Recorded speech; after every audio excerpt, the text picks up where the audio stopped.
Assalamualaikum warahmatullahi wabarakatuh. Alhamdulillahirrabbilalamin. Wassalatu wassalamu ala ashrafil anbiya'i wal mursalin wa ala alihi wa sahbihi ajma'in. Subhanaka la ilma lana illa ma 'allamtana innaka antal alimul hakim wa la haula wa la quwwata illa billahil aliyil azim. Jadi, pada hari ini satu tazkirah ringkas akan saya berikan kepada sahabat-sahabat semua mengenai tajuk yang sangat relevan dengan kehidupan kita sebagai seorang Muslim pada akhir zaman ini. Tajuknya berbunyi, penghayatan akhlak mulia dan sunnah Rasulullah SAW dalam kehidupan Muslim generasi Madani sebagai seorang khalifah. Baiklah, yang pertama sekali, kita perlu tahu apa itu makna bagi khalifah. Khalifah bermakna individu yang diamanahkan oleh Allah Subhanahu Wa Taala untuk mengurus dan mentadbir dunia mengikut syariat Allah Subhanahu Wa Taala. Firman Allah Subhanahu Wa Taala dalam surah Al-An'am ayat 6 yang bermaksud, dan dialah yang menjadikan kamu khalifah di bumi dan meninggikan sesetengah kamu atas sesetengahnya yang lain beberapa darjat, kerana ia hendak menguji kamu daripada apa yang telah dikurniakannya kepada kamu. Jadi sahabat sekalian, dalil ini jelas menunjukkan bahawa manusia diciptakan untuk memakmurkan bumi Allah Subhanahu Wa Taala berdasarkan syariat Allah Subhanahu Wa Taala. Maka, seorang khalifah yang dilantik perlulah berdasarkan 5 syarat.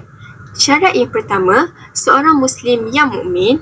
Syarat yang kedua pula ialah mestilah adil dan saksama.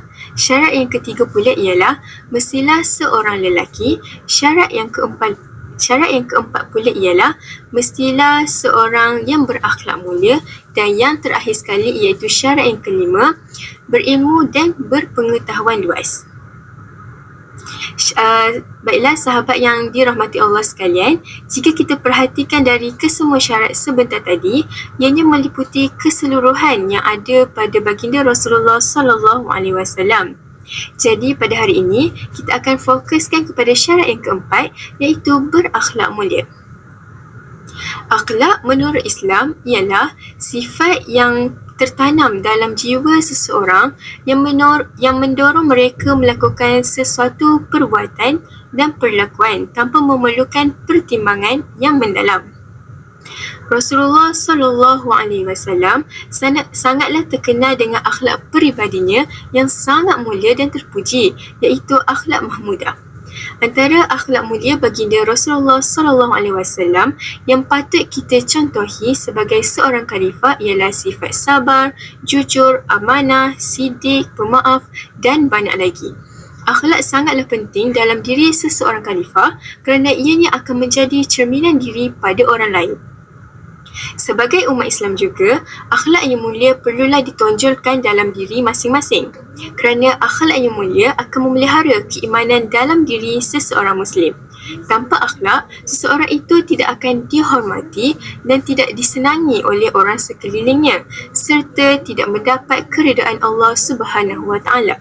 Selain itu juga, sebagai seorang khalifah yang berakhlak mulia, perlulah mengamalkan sunnah Rasulullah SAW dalam kehidupan generasi Madani.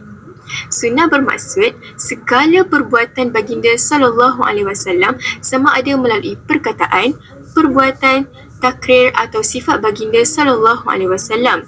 Oleh itu, kita sebagai seorang khalifah perlulah mengamalkan sunnah Rasulullah SAW serta mengajak orang lain untuk bersama-sama mengamalkannya.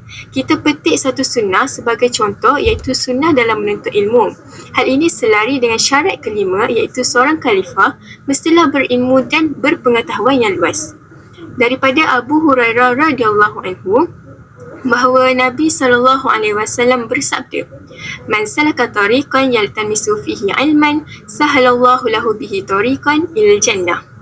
Maksudnya, barang siapa yang menempuh satu jalan untuk menuntut ilmu, maka Allah Subhanahu Wa Taala akan memudahkan baginya untuk jalan ke syurga. Hadis riwayat Muslim.